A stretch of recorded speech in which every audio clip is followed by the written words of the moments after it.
Hello everyone, welcome back to the channel where today I am back on War Thunder yet again, and I'm going to be taking a look at Italy's first Tier 6 jet fighter, the G.91 YS. Now this is an aircraft I was very much looking forward to seeing added into the game, and I'm certainly not disappointed. Now, my experience did start off fairly badly. I started trying to play it like an early G.91, more of a turn fighter.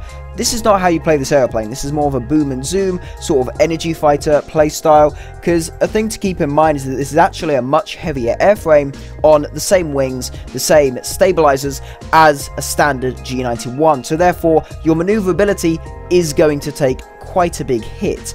Now, it does maintain a good roll rate, that's one thing to keep in mind, but other than that, the maneuverability is quite a big drop off from the early G.91 models.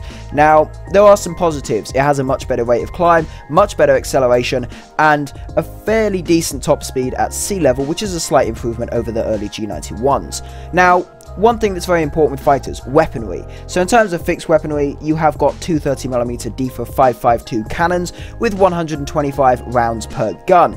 Big change from the 450 cals that G.91 players are used to, and they do take a while to get used to. I've only really used these on French fighters, which I really don't play much, so it was interesting getting used to these guns. Secondary ordnance, you can carry two AIM-9B sidewinders, as well as options for either 500 or 1,000 pound bombs, or Mighty Mouse unguided rockets. Using the sidewinders in ARB is probably a wise decision, considering you'll be facing T2s, F100s, MiG-19s, things that will outrun you fairly easily, and you know, saving the ground attack payloads for tank games is probably a good idea. If you're ground pounding in jet games, that's likely not going to end well on your part.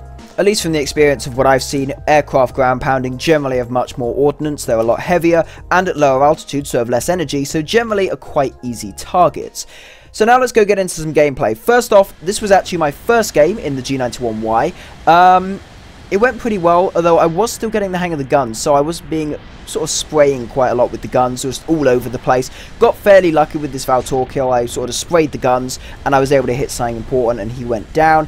Another friendly aircraft started shooting at me. I'm pretty sure it wasn't a kill steal, considering that I was on him before both of them were during that game, but, you know, I'll forget about that. Super Mystere, I do a head-on. Very close to crashing into him, but I just got away with it, just very closely. The Super Mystere is the same guns, I believe, two 30mm DIFA cannons. So those two, the G.91Y and the Super Mystere, are fairly sort of well matched, I would say. Although I do still have to test out the Super Mystere in ARB. So that was my first game. This is now just a full clip of a game. I cut out the bit where I died because it happened about a minute after, and I don't want to add a random minute into the game. First off, Super Mystere, dive down, do a sort of boom and zoom attack. I think he was trying to pull on to do a head-on, but he was just missing it, and I was able to get in there and sort of dive down, rip him to pieces. So I go along a bit. At this point, I'm still very much higher than the rest of the enemy. I started off around 20,000 feet, dived on the Super Mystere, still at around 18,000 feet, maintaining that altitude to keep a good eye on what's going on below. I certainly would advise in jet games, as someone who's got back into jets recently, do keep a good lookout. It will certainly come in handy. Now, there's an F-35 Sabre. Quick head on there. He did sort of clip the back of my aircraft, did a bit of damage there. Luckily, the engines weren't damaged or anything, so that is fairly okay. But again, a head on there. This was at a point with this aircraft where I wasn't quite confident with the lead on the guns from attacking enemy aircraft, but in a head-on it's fairly simple, and that he generally will be made to work quite well. Final kill, F100, pretty good example of a head-on there. Fire the shots, dodge down, similar tactic that I use on the early G.91s. Now, next game on Korea, another evening game actually, and I thought I would just show the takeoff. The acceleration's pretty damn good. You out-accelerate T2s on your takeoff run, which is certainly very good to see. And I know some people will say, oh, you're showing takeoff acceleration with miles an hour. Oh, we only speak kilometers per hour. You just get over it. Just, you know, it's not a big deal. It's just units. It's fine. But anyway, first kill of this game, FJ4B. I do kind of feel bad when I kill like an FJ4B, but there you go. Another boom and zoom. It is so satisfying boom and zooming in this thing. It really is. When you land those shots, it's just brilliant. Now for the whole of this video I'm using the default rounds, which consist of the armor piercing rounds and the high explosives, of which you've just seen do some pretty good work on that MiG-17. The high explosive went in and he basically just exploded, which is certainly very useful. Here is an F-35 Sabre. I don't think he knows I'm here, so I go in and, you know, that's sort of the back of his aircraft gone. I think his control lines were gone and he was effectively just going down at that point, giving me my 3rd kill of that game, and that was my sort of first 3-kill game that I survived. Obviously I had the one a minute ago, I was actually killed in that one, but this one I survived and I was certainly fairly happy with, and I got first in the team as well.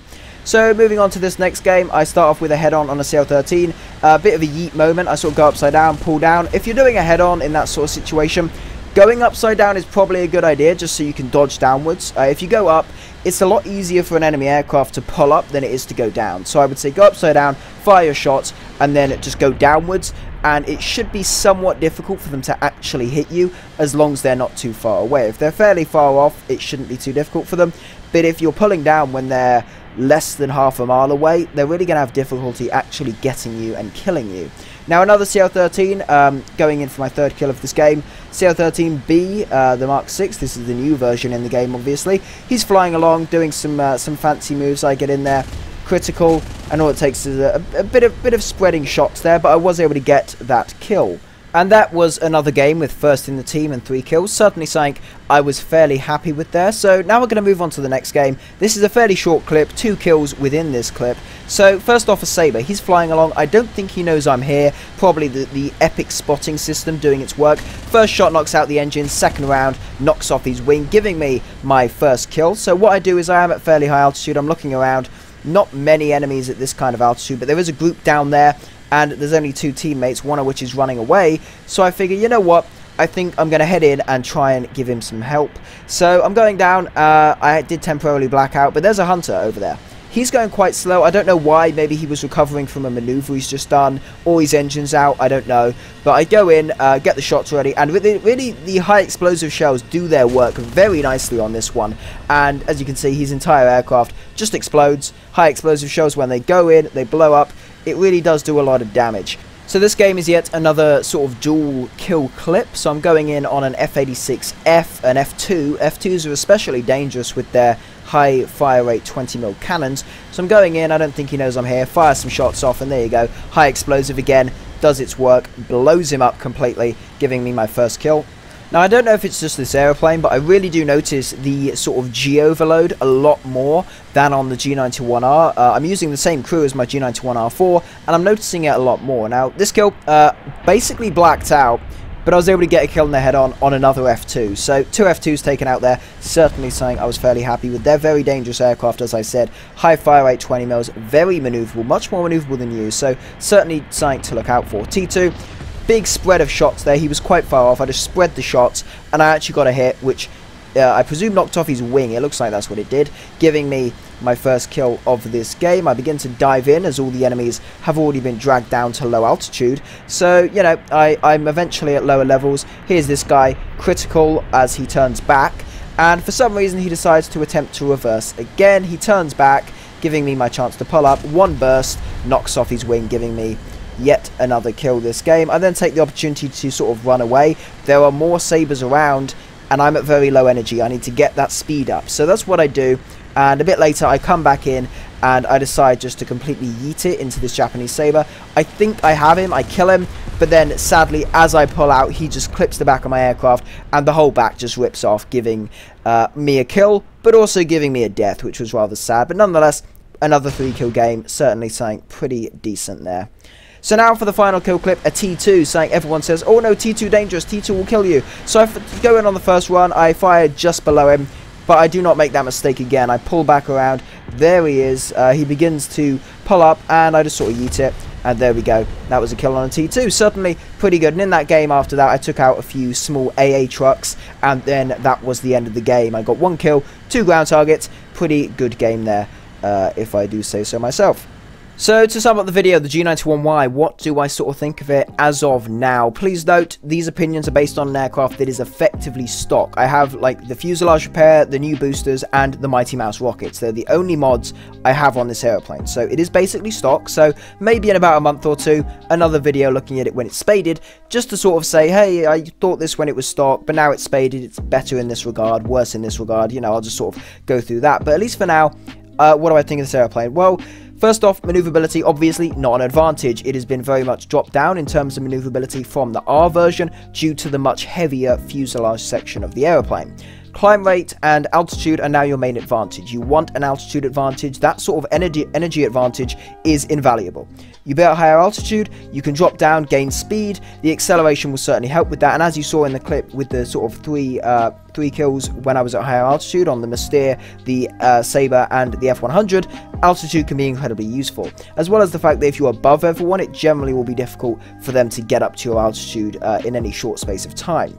So generally, very good aeroplane. I'm certainly excited to try it out in tank games. I really must research the FIAT and then chuck on the Mighty Mouse rockets, chuck on the bombs, give it a go in tank games, maybe make a video on that lineup, the FIAT and the G91 YS. Certainly let me know if you want to see that in the comments, and I'll get working on grinding out the FIAT so I can make a video on that. Anyway though, very good aeroplane. I'm very happy that I tried it out. It took a while to get used to the playstyle, but I certainly am happy that I did sort of acclimatise to it and give it a good go. Anyway though, thank you very much for watching the video. If you did enjoy, please consider smashing the like button, maybe even subscribe to the channel. If you do, that would be massively appreciated. Thank you again for watching, and I will see you in the next one.